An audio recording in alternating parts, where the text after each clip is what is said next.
Mm.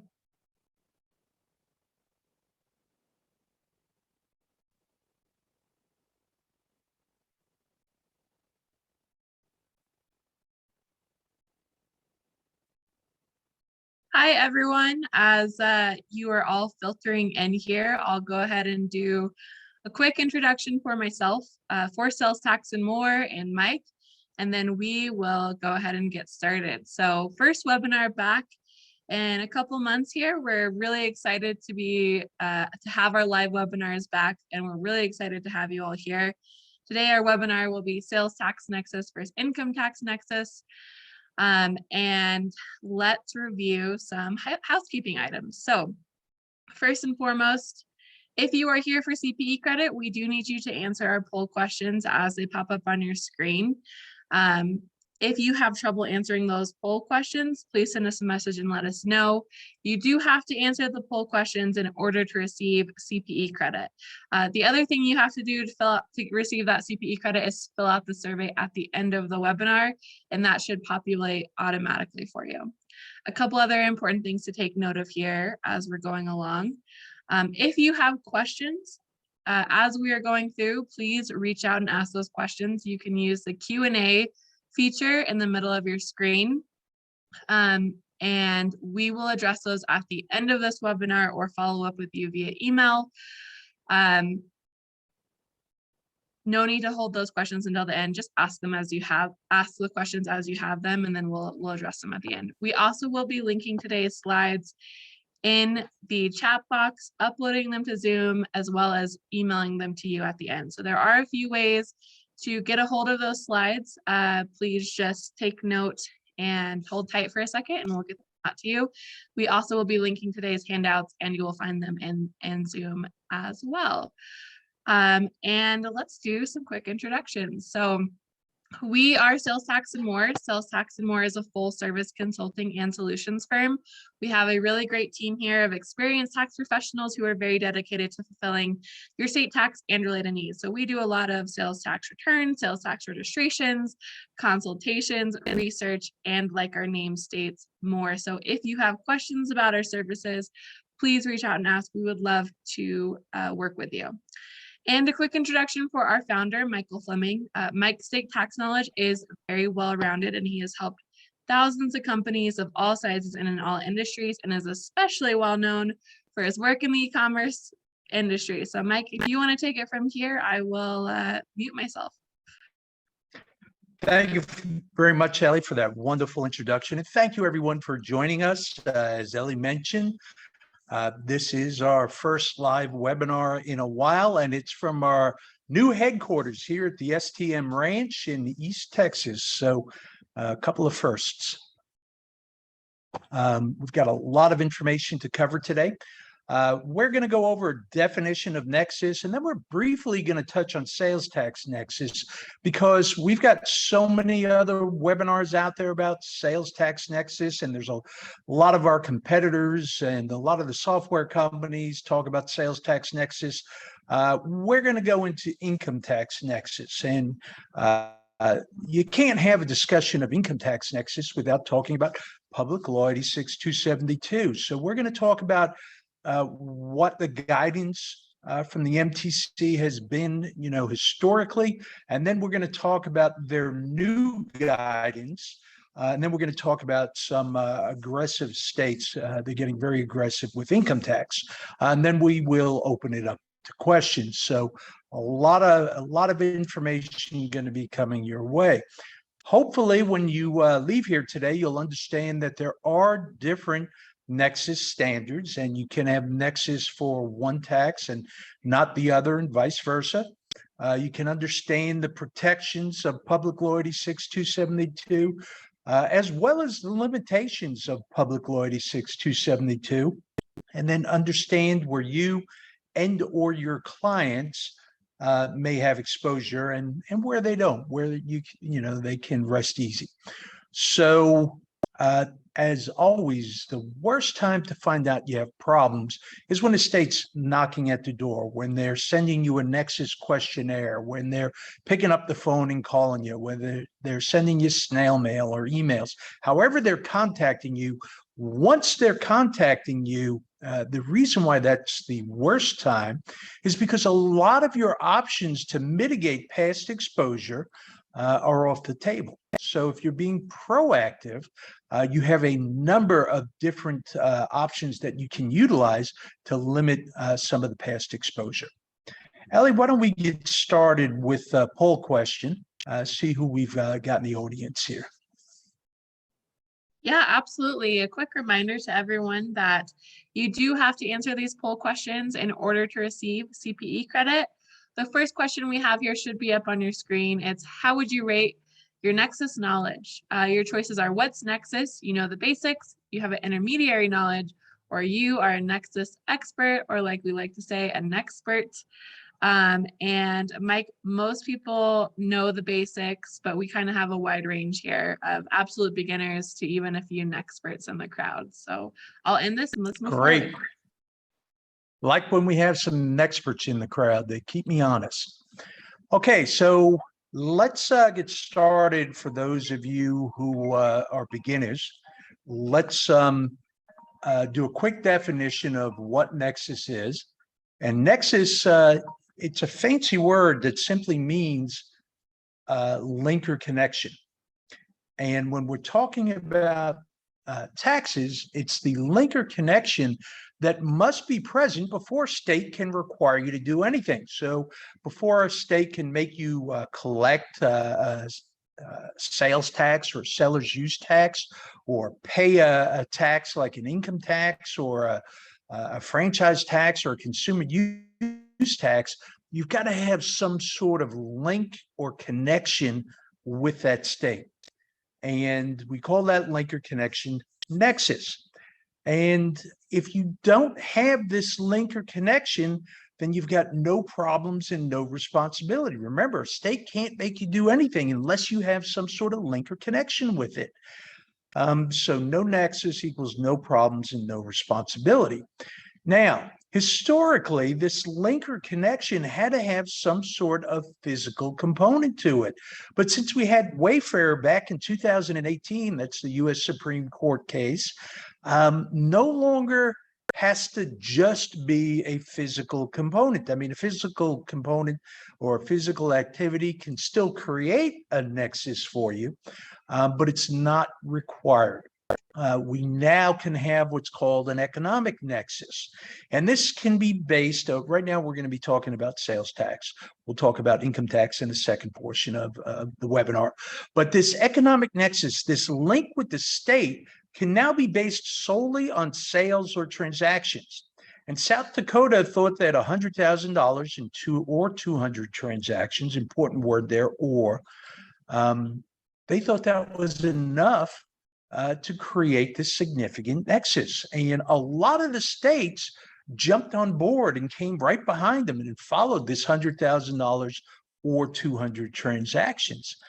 And you know, what's included in that $100,000 or 200 transactions can vary, you know, between the states. Some states include all sales. Some states include only your taxable sales. Some states will include exempt sales, but exclude sales for resale. So it can get pretty confusing.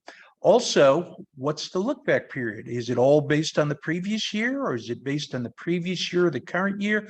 We've got a chart we're going to show you in a moment here. That's going to be one of the handouts that Ellie gives you that walks you through all of this information. Before we get to that, I want to let you know that all states with a sales tax, except for Missouri, currently have an economic nexus. Missouri, they've got one, but it's not effective. It doesn't become effective until January 1st of 2023, which is this coming January, of course.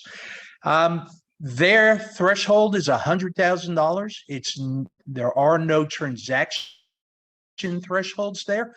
And we've seen a move away from transaction thresholds. Now, whenever I say move away, people say, well, we don't have to worry about transactions anymore. No, that's not true. Roughly 45% of the states out there still have a transaction threshold. So while there's a shift away, we still have to worry about that. And some of the big states, Illinois, New Jersey, they have this 200 transaction threshold still. By the way, this is not an internet issue. So many times people say, well, I don't sell over the internet, or I don't have clients that sell over the internet, so I don't have to worry about this economic nexus. Well, unfortunately, that's not true. I've even heard people call this an internet tax. It is not. This is a multi-state issue. If you have clients selling into multiple states, or if you sell into multiple states, this could impact you and or your clients. So it's not an internet issue. You don't even have to have a website. You could sell entirely by referral. You could sell entirely over the phone. You could sell by infomercial. You could sell by catalog. It doesn't matter how you sell. If you're selling into multiple states, this could impact you. So want to make that out. Even here we are 4 years after Wayfair, and I'm still hearing that this is an internet tax. Another thing, very, very important here. Economic nexus does not override any other type of nexus. As a matter of fact, a physical presence is going to trump an economic nexus. And you would not believe how many times a week, whether it be 2, 4, 6, on a good week, 12, someone is coming and saying, Mike, I want to deregister in this state for sales tax. And I ask them a question. I say, well, why do you want to deregister? And they'll invariably say, well, Texas, there is no transaction threshold. The dollar threshold is $500,000. I'm underneath that $500,000. So I want to deregister. And I'll come back and I'll say something along the lines of, well, last time we spoke, you had salespeople that were traveling into the state, or you had a salesperson living in the state, or you had a 1099 contractor that was selling for you in the state. And they say, well, yeah, I still have that, but I'm below the $500,000 threshold. And I'll have to let them know, well, unfortunately, it doesn't work that way. Physical presence will actually trump that economic nexus. The economic nexus doesn't protect you from anything. It's just one more way that the states can get you to do what they want you to do, which is collect or remit their taxes. Now, here is a chart. It's a free chart. It's up on our website. I'm not sure what the last date that we have updated it, but we update them whenever there's a change in the state. We track some really good information here.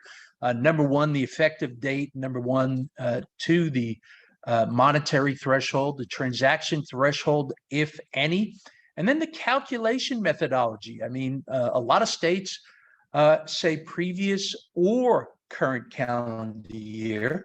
Some states say previous calendar year, and then some states prior 12 months. So there's 3 different ways you have to look at this.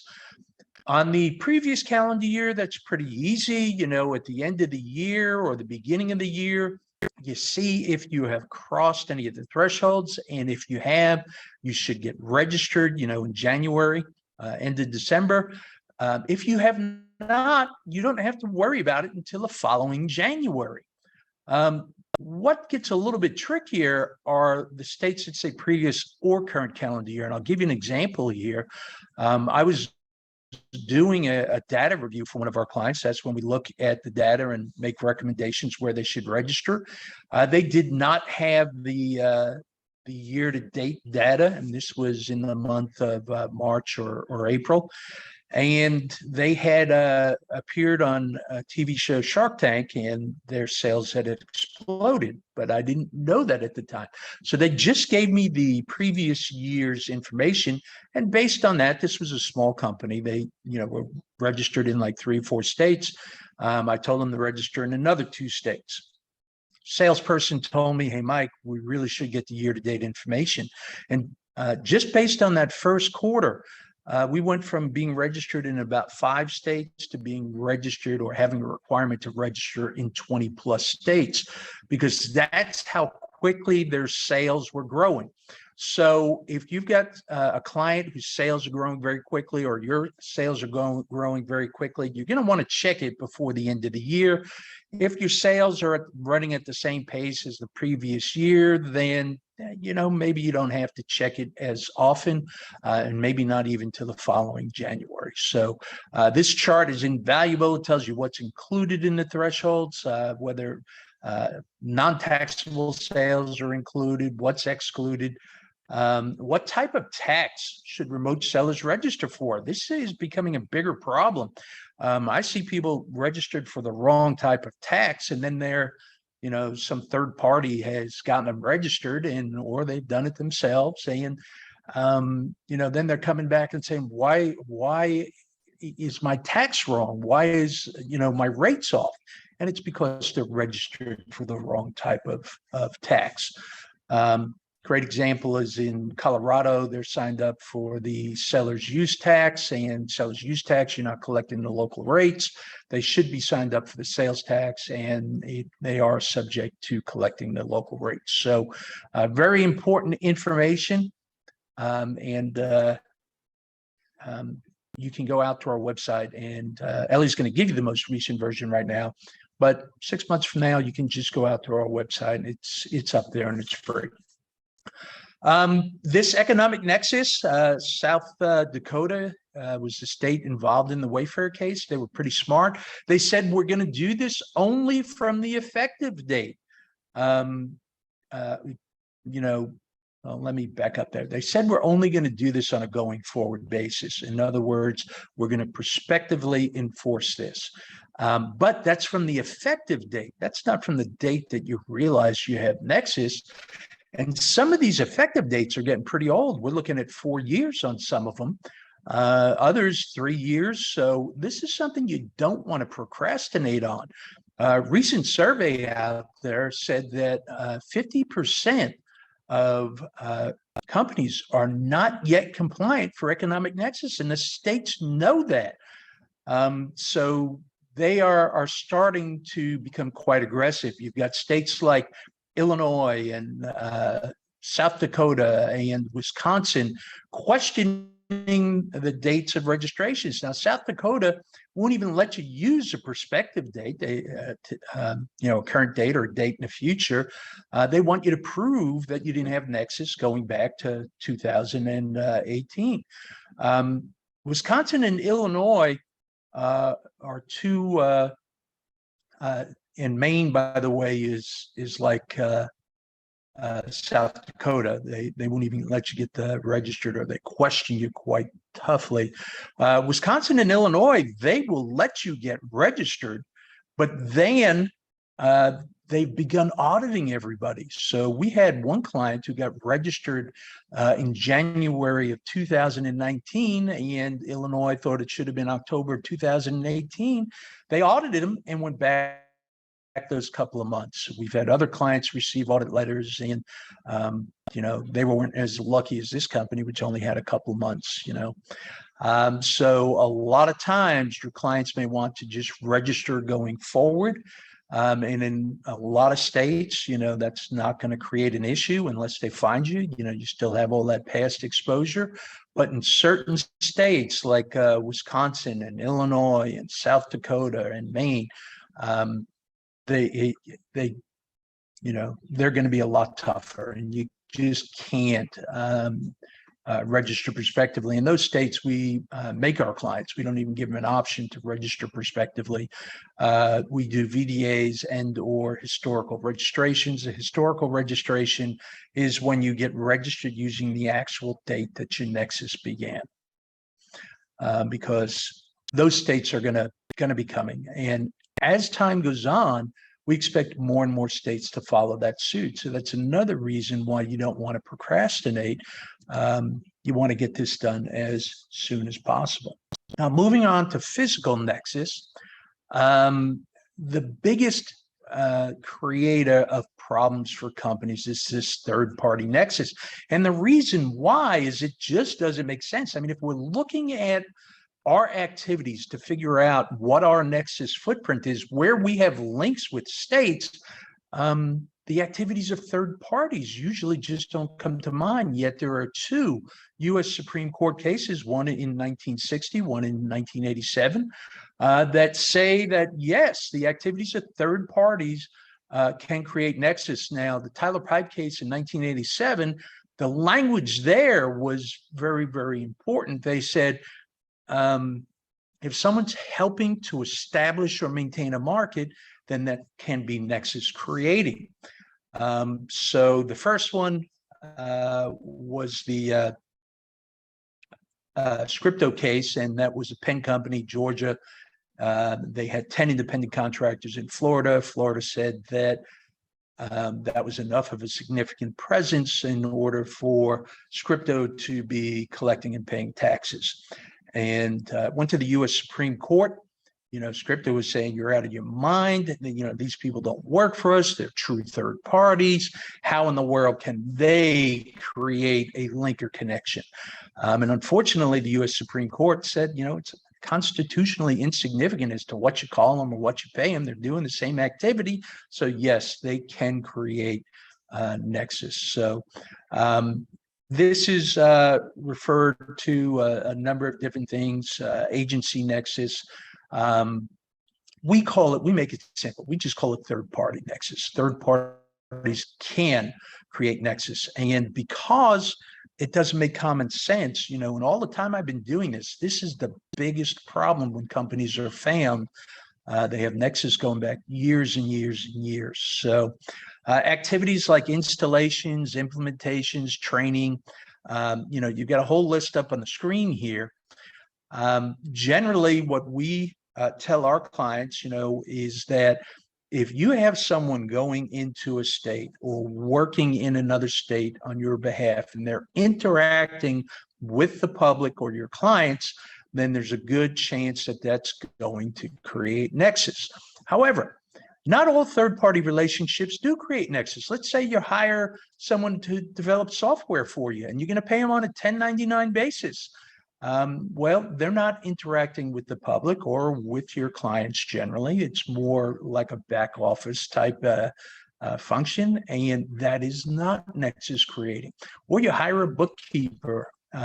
Again, you pay them on a 1099 basis, not creating a market for you or maintaining a market for you. So that type of activity is not going to be nexus creating. Now, this is one I'm seeing more and more of. So many people say, well, Mike, I do everything in the cloud. I don't have a location anywhere.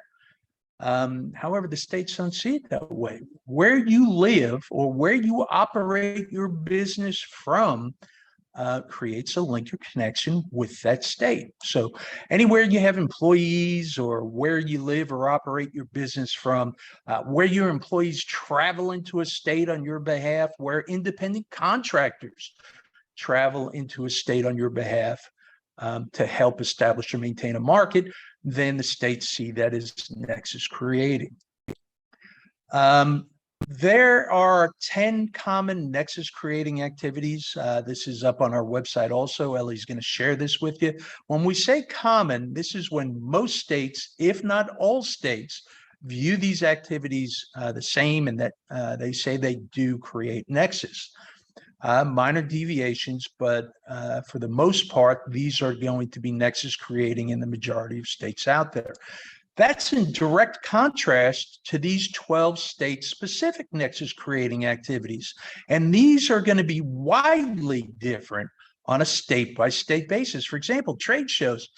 Some states say that if you even come here as a consumer, we're going to consider that to be nexus creating.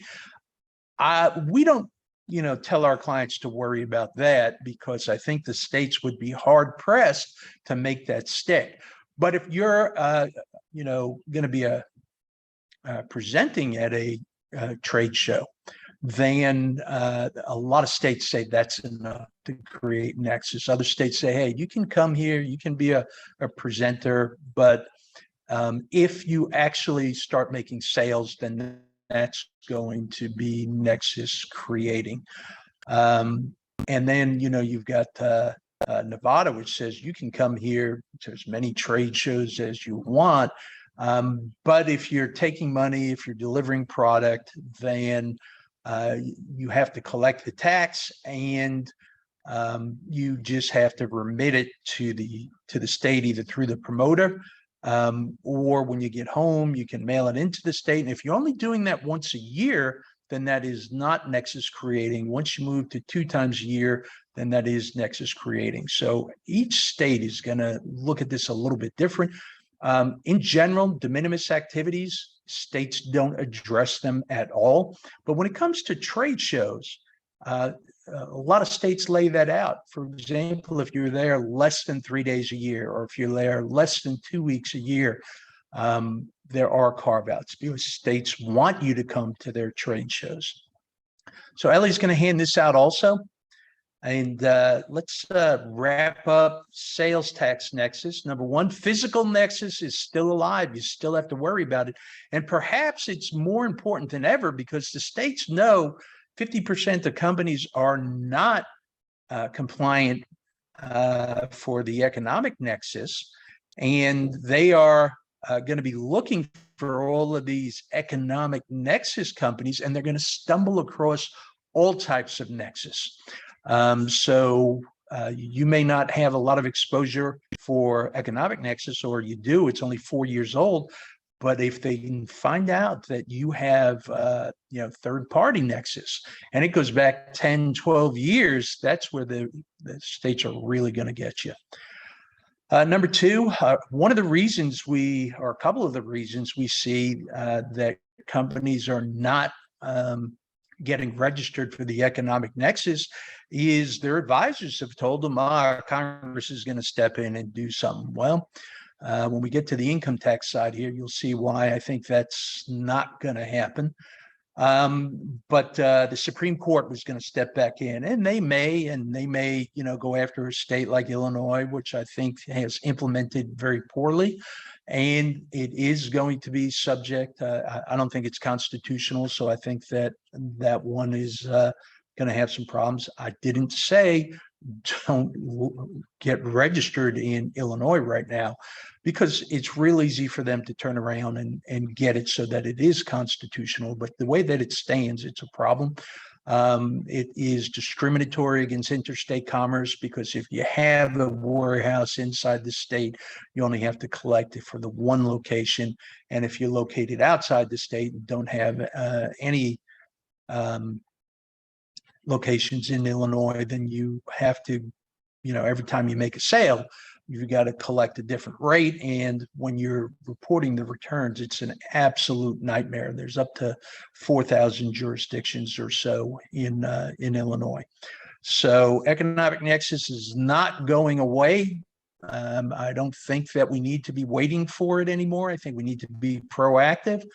Independent contractors, major risk factor for those who use them. And we didn't talk too much about inventory, but just about every state out there believes that having inventory in their state, you own tangible personal property, and that's making a link or connection with the state. When it comes to FBA sellers, the marketplaces are collecting the tax in most states, with the exception of Missouri.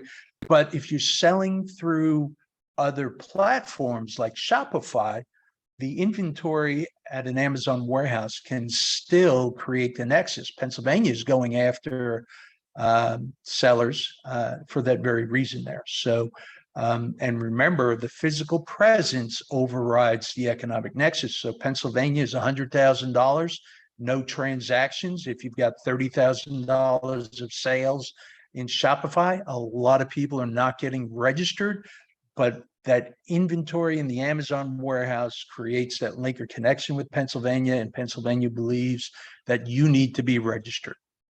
All right, Ellie, let's go to the next poll question. Yeah, absolutely. That question should be up on everyone's screen right now. We want to know, what about sales tax nexus concerns you the most?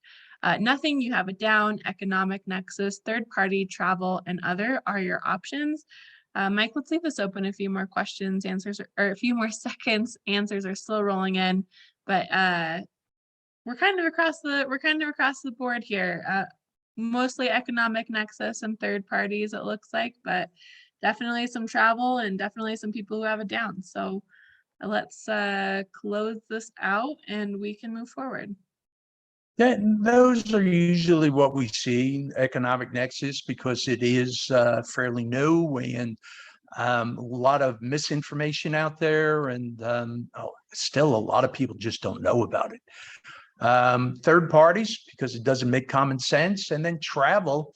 A lot of times, if you in a company, you're in the accounting department, you don't even know where the salespeople are going. So that's real hard to track there also. So those are three answers that are very, very common.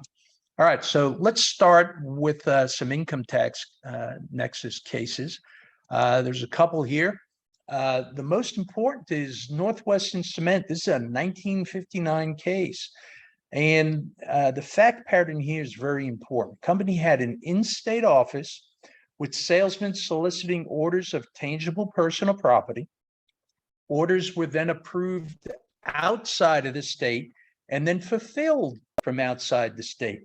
And in this case, the U.S. Supreme Court said these taxes did not violate either the Commerce Clause or the Due Process Clause, which basically means that it was open season and that you could tax interstate commerce any way that you want.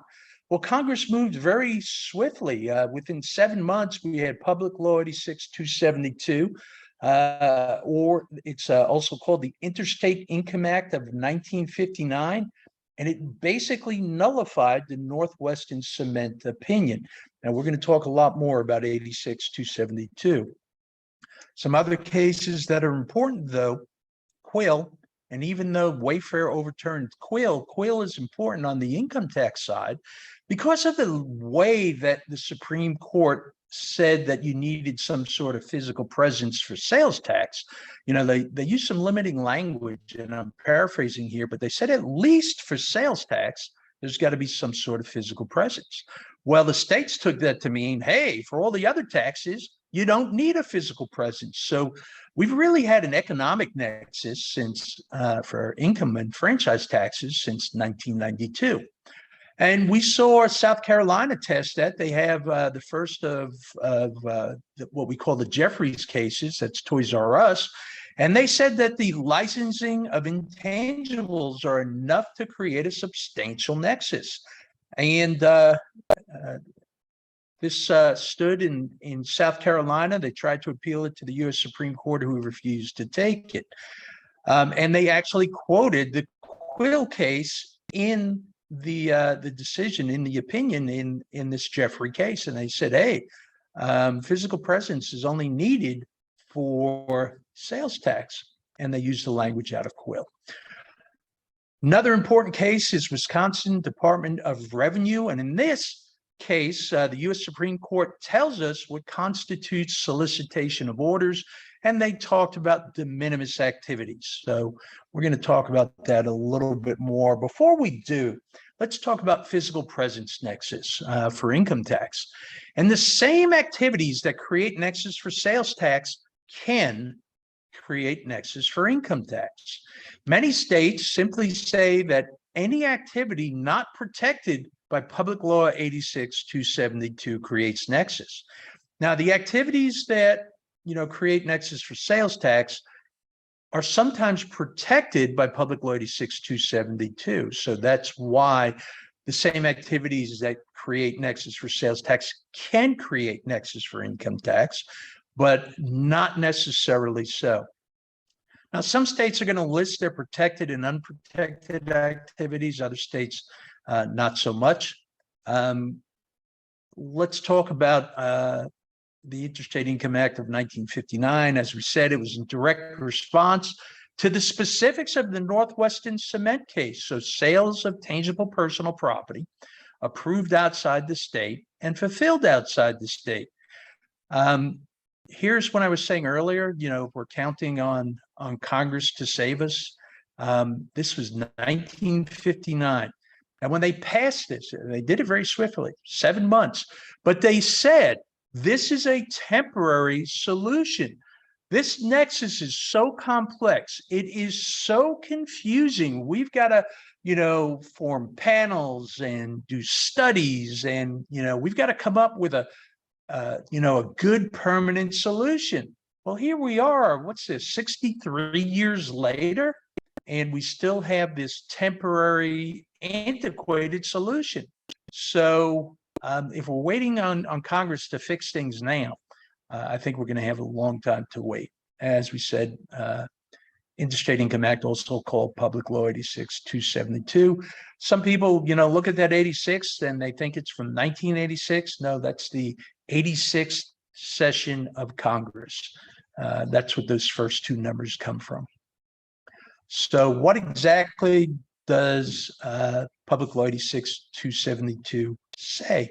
And I'm paraphrasing here, but a state is prohibited from imposing a net income tax if these three criteria are met. Notice I said net income tax. I didn't say gross receipts tax or any other type of tax. This only applies to a net income tax.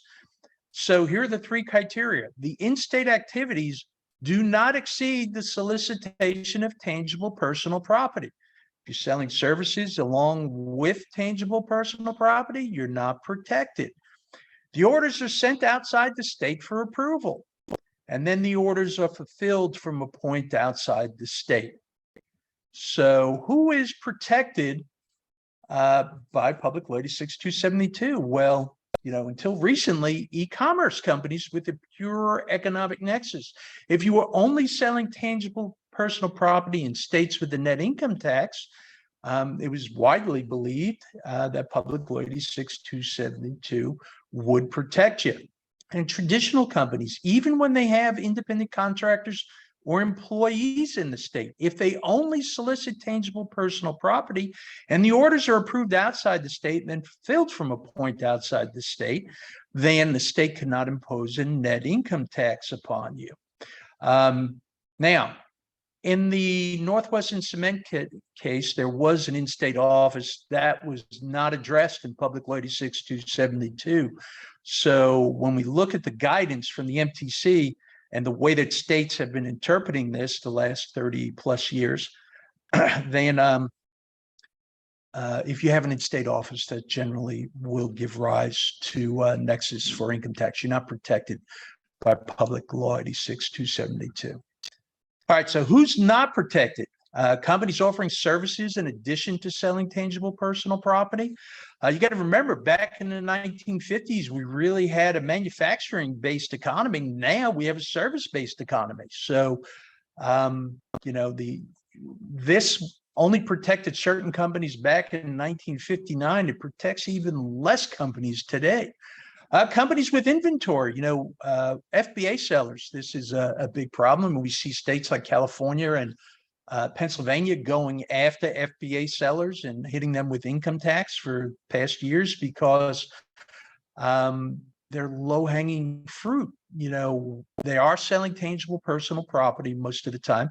The orders are going outside the state for approval most of the time. But it's that third one. If you have inventory in an Amazon warehouse, at least some of your sales are being fulfilled from within the state. And that this is all or nothing. You don't say, well, only 10% of my sales are being fulfilled from in the state, so I'll pay tax on 90%. It's all or nothing. So that's what's catching the FBA sellers. Companies selling intangibles or services, only companies with a physical presence in the state, like an office, and then foreign entities, because this was viewed as interstate, which is not foreign commerce. So a lot of states, if you are in foreign company or foreign entity, then you're not protected by Public Law 86-272. Now, this was there are guidance put out there by the Multi-State Tax Commission, or MTC. The MTC was established by the Multi-State Tax Compact, which is a quasi-governmental agency. Their policies are advisory only, the MTC's policies. They were designed to promote uniformity, develop models. They also perform audits for the states. And they started putting out guidance on Public Law 6272 in 1986. They were revised after Wrigley. The Wrigley case was in 1993, again in 1994, and then in 2001. They just changed them last year. They updated them. So that's what, 21 years? Historically, there have been 13 protected activities, 20 unprotected activities. Since this is advisory only, states may deviate however they want. And this has been revised. So before we get into that, Ellie, why don't we do the last poll question here? Absolutely. That should be up on everyone's screen right now. We have a true or false question. So model rule from the MTC is binding in member states, true or false. Mike, most people are responding with false, but let's leave this open a few more seconds here as answers roll in. And then if you want to review this one, we can close it out and move forward. That is correct. The MTC rules are advisory only. Now, people say if they've come out with new guidance, why do you want to go over the old guidance? Well, not all states have accepted the new guidance yet. Only 2 states, New York and California, appear to be doing this so far. There are comments from 24 other states that say they will follow the new guidance either in full or in part, but so far we just have to worry about New York and California. So other states are currently, looking at the historical protected activities and unprotected activities. So soliciting orders by any type of advertising, that's not going to create nexus. And if it's protected, it's not nexus creating. So solicitation of orders by an in-state employee or representative, as long as the person does not have any office or other place of business in the state other than an in-home office. Now, if they're using their in-home office and, it's being advertised that that's a location, well, even though it's someone's in-home office, you're holding it out to the public as a location. So that would not be protected. But if, someone's just working out of their home and they're soliciting business, then that is generally going to be protected. Carrying samples and promotional materials only for display or distribution. This next phrase is important. Without charge or other consideration. If you charge for it, then it's an unprotected activity. We'll see that same phrase throughout these protected activities. So furnishing and setting up display racks and advising customers the display of the company's products without charge or consideration.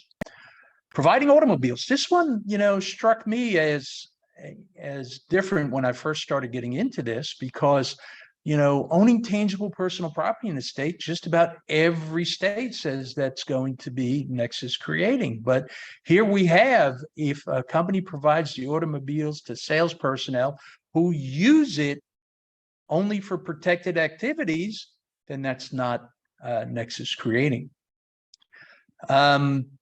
Coordinating shipment or delivery. I skipped down to the bottom here without payment or other consideration, and providing information relating thereto either prior or subsequent to the placement of an order.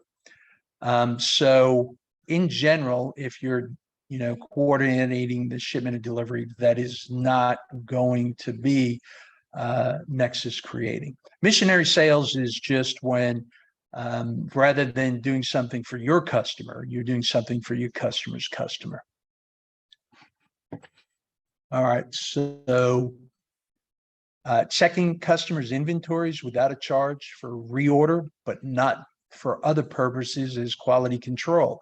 I mean, if you're looking at cans to see if they're dented or looking at expiration dates, that could exceed the protections of Public Law 6272. It's just checking the inventory to see what needs to be reordered. Maintaining a sample or display room for 2 weeks, that's 14 days or less at any one location within the state during the tax year. Very, very specific there. Next one is recruiting, training, or evaluating sales personnel, including occasionally using homes, hotels, or similar places for meetings with sales personnel. And that's very, very specific, because it's for any other type of employee, then that's not protected and will create nexus. And here are the unprotected activities. Now, this first page here, if you remember back from the sales tax side where we talked about third-party nexus, these are a lot of the same activities. So if you're doing any of these things, investigating credit worthiness, installation or supervision of installation. A lot of times I'll ask people, are you doing any installations? No. And then I start looking at their invoices and there's charges for supervision of installation. States look at that the same, whether you install it yourself or you're supervising someone installing it. Conducting training courses, seminars, or lectures. So again, this is pretty much the same list as third-party activities in the sales tax side. Providing any kind of technical assistance or service, including but not limited to engineering assistance or design service. Remember, this is tangible personal property. If you're doing anything other than tangible personal property, it's not protected, the sale of it. Approving or accepting orders. Remember, the orders have to be sent outside the state for approval. Repossessing property. Securing deposits on sales. And that's the current. Now, I think that over the next 24 months, it's going to get pretty ugly when it comes to these new, let's finish up the unprotected. Hiring and training, supervising personnel other than personnel involved only in solicitation or sales. Maintaining a sample or display room in excess of 2 weeks. So if you've got someone there for 15 days, then that is not going to be protected. 14 days or less, you're protected. So let's look at some of the new stuff here. And this is not a full list. On November 20th of 2020, the Mtc Executive Committee adopted revised guidance. On August 4th of 2021, the Mtc adopted that recommendation from the Executive Committee, and so far 22 states have said they will adopt in full or in part. New York and California have already done so. What this does is it virtually eviscerates the protections of Public Law 86-272. So I think we're going to see lawsuits. We're already seeing some lawsuits in California and New York.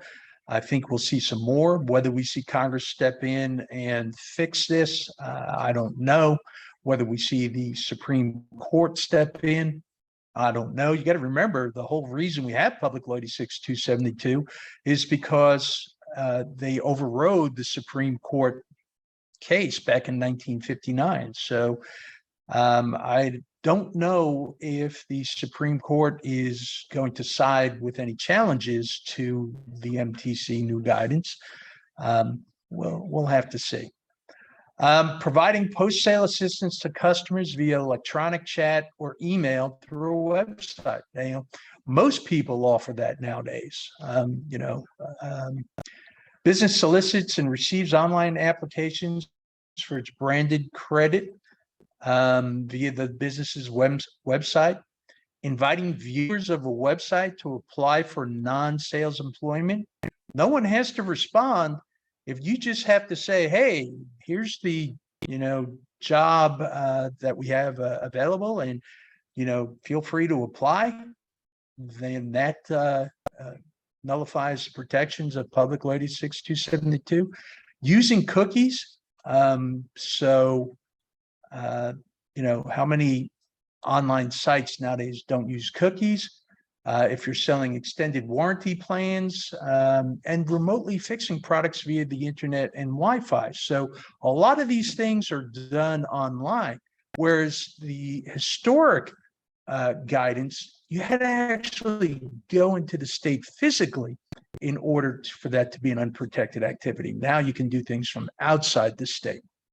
So I think that this is going to be a big battle. Ellie, is this poll question number 4? Yeah, but we Do can we have skip this time to- one. We've met our requirements for CPE. All right, so let's wrap it up, or actually let's talk about economic nexus for income tax. We mentioned Quill, which has been overturned, but because of the limiting language, we've actually had an economic nexus for income franchise and other taxes since, the 1992. Economic nexus for sales tax is new, not so much for these other taxes. Jeffrey, the states really started pushing the envelope. The MTC introduced a factor presence nexus standard, and we're going to talk about that next. And you still have to follow Public Law 86-272, even if you're looking at the factor presence nexus standard. So this is what a factor presence nexus standard is. And, if you cross any of these thresholds, then you have a substantial nexus with the state. So a dollar amount of 50,000 of property, or a dollar amount of 50,000 of payroll, or a dollar amount of 500,000 of sales, or 25% of total property, total payroll, or total sales. The MTC is making a hard push for states to adopt this as a small seller protection as they propose the changes in their Public Law 86-272 guideline. So you got to remember that this is MTC's advisory only. So some states are going to use the exact same numbers. Some states are going to modify them. Some states are going to utilize this as protection for small sellers. Some states are not. Let's look at some of the states that actually have a version of this. In Alabama, the threshold is 500,000. In California, it adjusts every year. I think that needs to be corrected for this year. In California, it started at 500,000, goes up every year. Colorado is 500,000. Connecticut is 500,000. Michigan is only 350,000. New York is $1 million. Ohio 500. Tennessee 500. Virginia $1. They say any positive apportionment factor will create nexus. We've got the state of Washington, which just dropped theirs to match their sales tax. It's $100,000. Texas, 500,000. Now, this is not only the states. There are cities who are doing this. For example, the city of Philadelphia, it's got $100,000 economic nexus standard. The state of Hawaii says that our thresholds for sales tax are good enough for our thresholds for income tax also. So 200 transactions or $100,000. So you see that this is all across the board, and this is only going to be getting worse as we move forward. I think states are going to be getting a lot more aggressive on the income tax side. States where Public Law 86-272 doesn't apply or doesn't fully apply. California, the first $800 is a minimum tax. So for their franchise tax, after that, it becomes a net income tax. So Kentucky, the limited liability entity tax, Ohio commercial activities tax, Nevada commerce tax, the Oregon corporate activity tax, the Texas franchise tax, and the the Washington business and occupation tax. These are all taxes that for one reason or the other, most of the time it's because they are not net income taxes, that Public Law 86-272 doesn't apply or doesn't fully apply. Now, the most aggressive states out there, California and Pennsylvania, we talked about them. They're going hard after FBA sellers, and they're going to be coming. They're setting themselves up to go after pretty much all online sellers. Florida, they don't have a personal tax. So if you're a limited liability company or if you are an S Corp, there's not a big problem there. But if you're a C Corp, they're coming hard.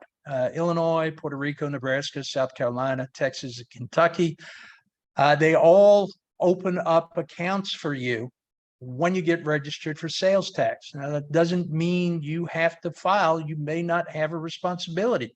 Like Illinois says, oh, we opened this up out of the goodness of our heart, just in case you need it.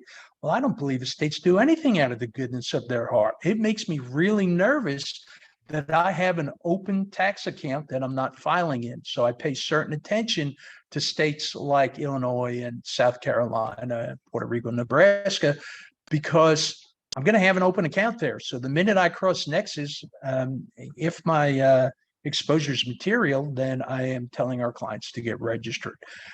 Texas and Kentucky, extremely aggressive. So those are the most aggressive states out there. And Ellie, at this point, why don't we open it up to questions? Yeah, absolutely. All right, so let's just jump right into these questions, Mike. If a taxpayer installs in year one Nexus but does nothing else thereafter, should a taxpayer deregister or just file minimum tax returns indicting PL 86272 protections apply in the future? This is going to be my favorite answer. It depends. It depends on facts and circumstances. I mean, getting registered and deregistered is a process. So if you had a one-time big sale in the state and you went on site and, you know, there was no way around it, then, and you're never going to go back there, then yeah, why not get deregistered? Why file returns just for the sake of filing returns? Because if you're registered, most states are going to say that you've got to file. So if though, you know, 1 year you didn't have any sales there, but you expect the following year that you will have sales there again, then maybe it makes more sense to stay registered and file the minimal returns.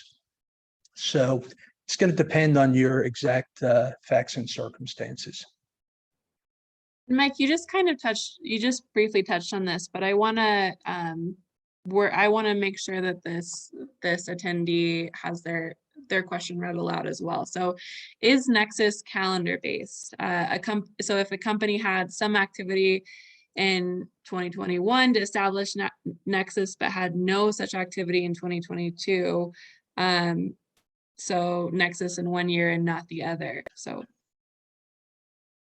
it depends. So each state is going to have a little bit of a different answer, but a lot of states say you have to stay registered. There's what they call trailing Nexus.